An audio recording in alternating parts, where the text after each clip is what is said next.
आप कुछ बोलना चाह रहे थे प्रतुल जी? जी, मैं बहुत देर से सुन रहा था तिथियों को। सबसे पहले इन दोनों ने इस बात को कहा कि चुटिया में क्यों साहब, चुटिया से क्या प्रॉब्लम है? क्या आप मानकर चलते हैं कि वहां पे किसी दूसरे पार्टी का नहीं चलता, वो बीजेपी का गढ़ है, इसलिए शायद आपको थोड़ी मिर्ची लग रही है। तो मैं बताता हूं कि चुटिया तो छोड़ दीजिए, चुटिया की संकरी गलियों की आपने बात की ना, और कहा कि क्यों उनको करने की जरूरत पड़ी। मैं तो लाइव टीवी पे चैलेंज करता हूं कि चलिए अपर बाजार चलते हैं, और अपर बाजार नहीं चलते साहब, उसके रंगरेज गली में चलते हैं। वहां जाकर राहुल गांधी की आप पद यात्रा करवा कर देख ले कितनी भीड़ आती है। अगर 10वां हिस्सा भी हमारे चुटिया की रैली का जुट गया ना, तो मैं मान जाऊंगा कि सच में राहुल गांधी में दम है। लेकिन ये इस चैलेंज को स्वीकार नहीं करेगा। देखिए किस तरीके से झूठ फैलाया जाता है। राहुल गांधी सर 4000 किलोमीटर चले हैं। राहुल गांधी 4000 किलोमीटर चले हैं। 1 किलोमीटर नहीं चलते हैं, 4000 किलोमीटर। कमल जी अपनी बारी आने पर जरूर बोलिए। नहीं टोका कमल जी, थोड़ी मर्यादा रखे। एक बार भी मैंने आपको नहीं टोका।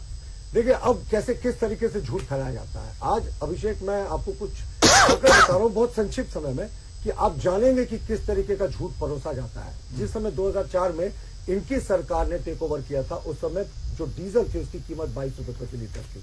जब इन्होंने छोड़ा 2014 में, तो डीजल की कीमत 52 रुपए प्रति लीटर थी, यानी 210% का 10 वर्षों में जंप हुआ।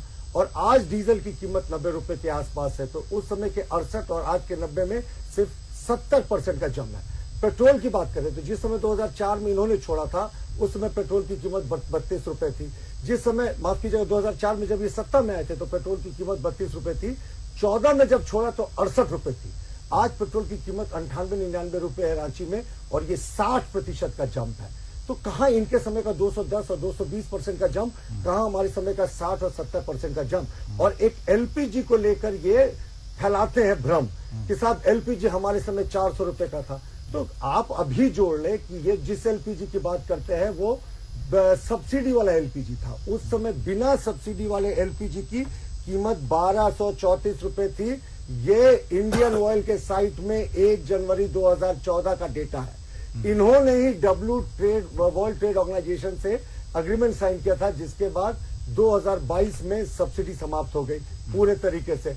आज एलपीजी की कीमतें आप देखें तो 300 रुपए सब्सिडी के बाद कहां टिकती है। इनके समय 1234 रुपए का फिगर था साहब, और ये कहते हैं 400 रुपए। आधा झूठ फैलाते हैं। वो सब्सिडी वाले एलपीजी की बात करें तो आज सब्सिडी वाले एलपीजी की कितनी कीमत है? ब्रेक का वक्त हो गया प्रतुल जी। मतलब आपके कहने का कुल मायने ये निकालने की देश में महंगाई अब बिल्कुल नहीं, देश में महंगाई है। हमारे आंकड़े तुलना कर ले, ये जो 400 का झूठ है उसकी सच्चाई मैंने बता दी। आंकड़े तभी सरकार आंकड़ों